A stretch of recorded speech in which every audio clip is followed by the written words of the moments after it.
कर लिया है कि सहयोगी दलों को सिर्फ 15 सीटें देंगे? नहीं, ऐसा कोई प्रस्ताव प्रदेश कार्यकारिणी ने नहीं किया है। कार्यकारिणी का जो प्रस्ताव है उसमें स्पष्ट तौर पर कहा गया है कि 80 की 80 लोकसभा सीट, 403 विधानसभा सीटों पर हर बूथ पे हमारे कार्यकर्ता प्रभारी बनाए गए हैं। हर बूथ की तैयारी की जाएगी, 80 की 80 सीटों पर लड़ने की तैयारी की जाएगी और राष्ट्रीय नेतृत्व के बीच में बैठ के जो सीटों का बंटवारा होगा उन सीटों पे हम लड़ेंगे और जो हमारे सहयोगियों को मिलेगी उन पर भी पूरे मन से चुनाव लड़ाएंगे।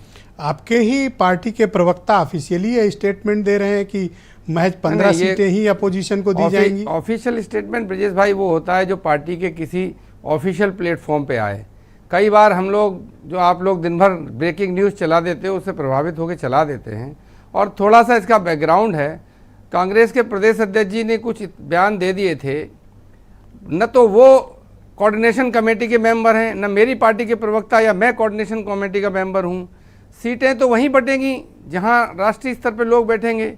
तो इसी आपाधापी में कई बार पार्टियों के नेताओं से इधर उधर के बयान आ जाते हैं, लेकिन जब कांग्रेस के नेतृत्व की हमारे नेतृत्व से बात हो गई और राष्ट्रीय अध्यक्ष जी ने खुद एक स्टेटमेंट दे दिया, तो उसके बाद मुझे लगता है जिन्हें आप प्रवक्ता बनाते हैं इस तरह के स्टेटमेंट फिर देते क्यों हैं वो? जी, जिन्हें आपने प्रवक्ता बनाया ये उनके स्टेटमेंट्स हैं।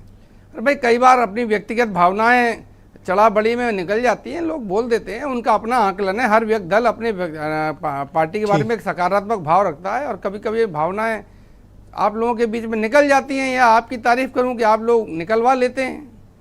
ठीक, तो अब ऐसी मेरा कोई बात दूसरा नहीं है, प्रश्न लेकिन ये है पार्टी के राज्य कार्यकारिणी का एक ऑफिशियल स्टेटमेंट होता है, वो बाकायदा आया है, जारी हुआ है और उसमें सीटों के बंटवारे को लेकर कोई बात नहीं की गई है, मुद्दों की बात की गई है, इश्यूज आइडेंटिफाई किए गए हैं।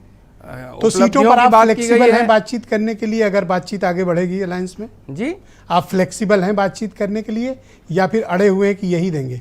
हम तो कभी नहीं अड़ते। मध्य प्रदेश में भी हम नहीं अड़े थे, हमारा नुकसान हुआ लेकिन हम नहीं अड़े थे। हमारी पार्टी ओपन थी और हम लोग ये मानते हैं कि भारतीय जनता पार्टी से मुख्य रूप से लड़ाई हमको लड़नी है, इसलिए सबको साथ लेके, सबको सहयोग लेके हमको लड़ना है, हम सबको लेके चलने की। ये कांग्रेस वाले आजकल आपकी पार्टी को एजेंडे पे क्यों लिए हुए हैं? कारण क्या है? आपके रिश्ते इतने खराब क्यों होते जा रहे हैं? हमारे खराब नहीं, मैंने आपको बताया, जब उनके नेतृत्व ने हमारे नेतृत्व से बात कर ली तो उनके प्रदेश अध्यक्ष को सोचना चाहिए कि अगर उनका नेतृत्व बात कर रहा है तो वो क्यों बोल रहे हैं। आपकी पार्टी ने इस बात की कंप्लेंट की कि आपके अध्यक्ष ऐसा कर रहे हैं?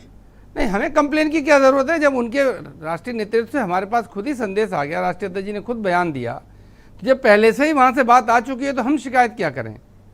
सोशल मीडिया सब लोग देखते हैं, सब लोग बातें आती जाती हैं। आपको ऐसा लगता नहीं कि इसकी वजह से आपके अलायंस में को लेकर क्रिटिसिज्म झेलना पड़ रहा है आप लोग को? दो दल हैं, बहुत पुराना इतिहास रहा है, गैर कांग्रेसवाद से हम लोगों ने राजनीति शुरू की है।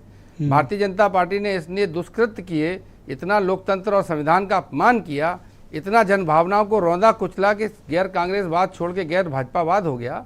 तो ये सब बातें थोड़ी बहुत तो होंगी। क्या आपकी बातचीत चल रही है आपकी पार्टी की कांग्रेस से या फिर टूटी हुई है इस वक्त? नहीं, टूटेगी कैसे, जब कोऑर्डिनेशन कमेटी में हम हैं, इंडिया अलायंस की मीटिंग होती है, जब अगली मीटिंग होगी फिर बैठेंगे। पिछली मीटिंग हुई थी उसमें भी बात हुई थी। क्या आपने अपनी पार्टी के लोगों पे कोई प्रतिबंध लगाए कि इस पर कोई स्टेटमेंट ना दें?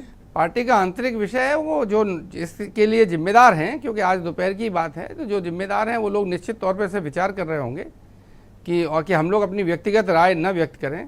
कई बार पार्टी के नेता फैसला लेते हैं, वो कार्यकर्ता के रूप में अच्छा नहीं लगता, लेकिन जो लीडरशिप फैसला लेती है उसे पूरी ईमानदारी से ले जाना और उसको बाकी पार्टी के आपके नेता तो बड़ा एग्रेसिव खेल रहे हैं, आप इतना डिप्लोमेटिक क्यों खेल रहे हैं? डिप्लोमेटिक और एग्रेसिव का सवाल नहीं है, मैं पार्टी की पोजीशन बता रहा हूँ। Okay. मेरी व्यक्तिगत पोजीशन बताएंगे तो हो सकता है मैं उससे भी ज्यादा अग्रेसिव खेल लूं। Okay. लेकिन बात अपनी नहीं है, बात दल की है। ठीक। पार्टी जिम्मेदारी के साथ लोकतंत्र में अपनी भूमिका निभाना चाहती है और भारतीय जनता पार्टी अब मैं सुरेंद्र राजपूत के ओपिनियन ले लूं, फिर केशव जी के पास चलूंगा। सत्ता से बाहर करके संविधान और लोकतंत्र बचाना चाहती है। ठीक है सुरेंद्र जी, आपका स्वागत।